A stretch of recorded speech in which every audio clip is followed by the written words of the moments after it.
All right, so let's talk iPhones. So the iPhone 14 Pro Max, finally available, finally out. Most people have them. The thing you want to know is, how does the iPhone 14 Pro Max compare to last year's iPhone 13 Pro Max?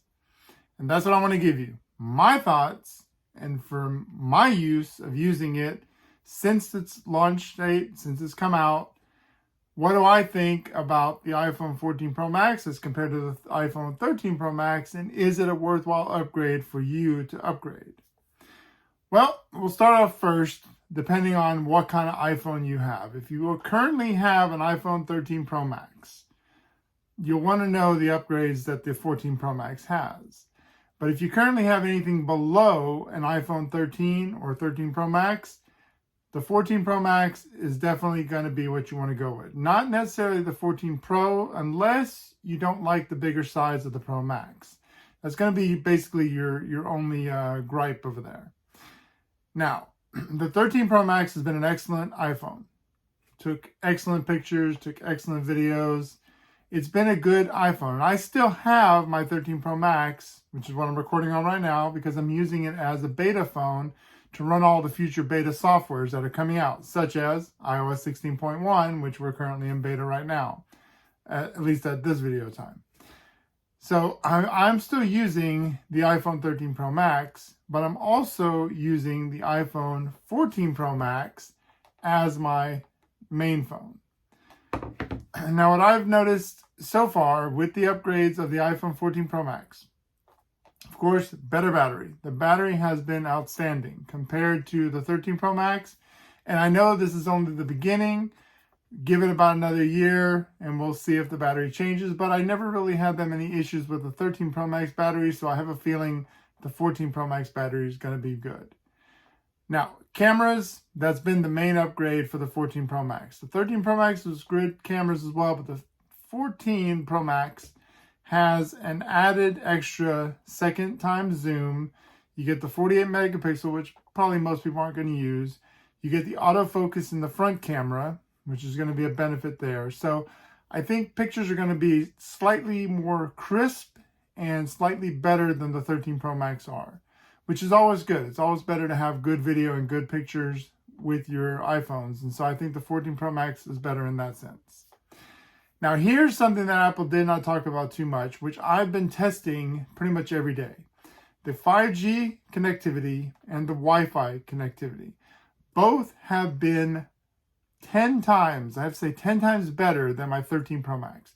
In areas where I had my 13 Pro Max and it was a 5G signal or LTE signal, I could barely load anything up at all. With the iPhone 14 Pro Max, everything seems to load. Now, there are a couple of hiccups when changing from Wi-Fi to 5G or LTE or whatever. There are some hiccups, of course, but that's not based on the phone. That's based on the network signal. And I currently have AT&T, so I also get 5G Plus. Now, when I do get 5G Plus, it really depends on how souped up AT&T has it, because as you know, AT&T is prioritizing the iPhone 14s for 5G Plus. So if I get into an area with 5G Plus, I automatically do a speed test to check. And majority of the times I'll get around 100, 200, sometimes I get a lot lower. So it really depends on what they're doing with those 5G Plus bands. But the iPhone 14 Pro Max definitely picks up those signals way better than the iPhone 13 Pro Max did.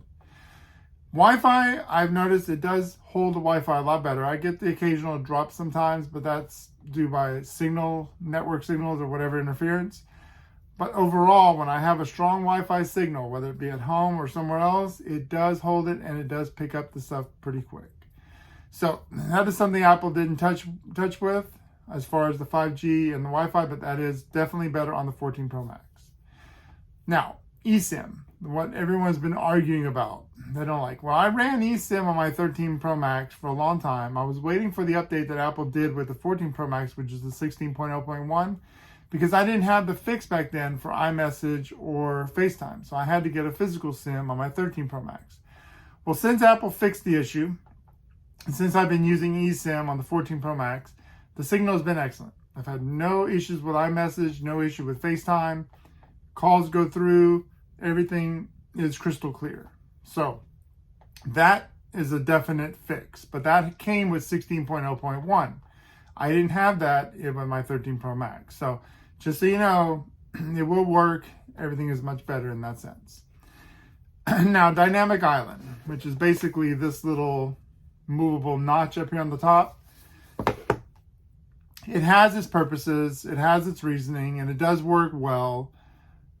Is it something that you focus on and use every day? No, you pretty much forget it once you start using it and once you see it in action, but it's there.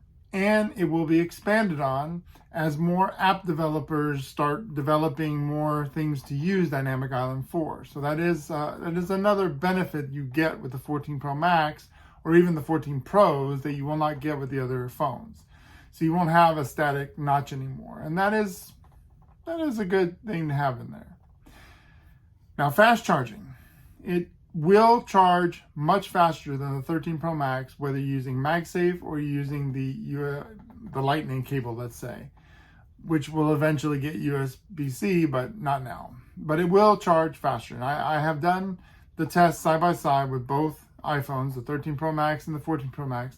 And the 14 Pro Max does charge much faster. So that charging speed has been upped in there. So really, even though some of the upgrades seem minor and a lot of it's based on software with iOS 16, the 14 Pro Max is an upgrade to the 13 Pro Max.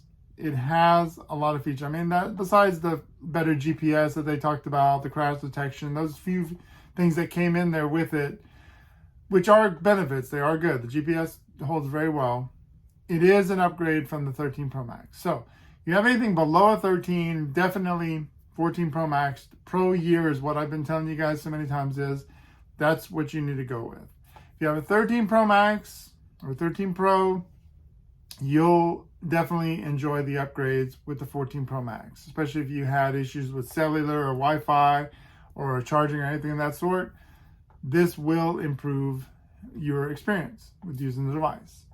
So that is my comparison based on my use and based on what I've experienced with the 14 Pro Max. You might have your own opinions or whatever you think, but at least here you have the information. At least here you understand the real world use of the device and how it works and what is benefits to everybody else and how it improves from the 13 Pro Max.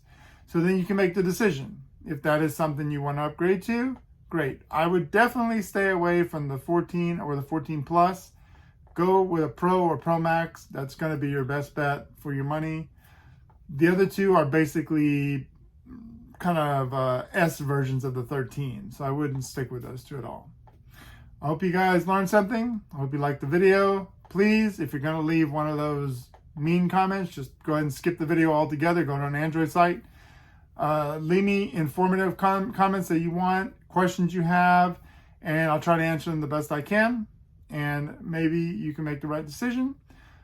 Also, make sure you stay tuned here. Make sure you subscribe because I'm going to do more videos on the Apple Watch Ultra once it comes in. And so you'll want to also stay up to date also with more iOS 16 updates because like I said, 16.1 will be coming out and we'll probably have a lot more here on out. So hope you guys liked the video. Hope you learned something and I will catch you later with more.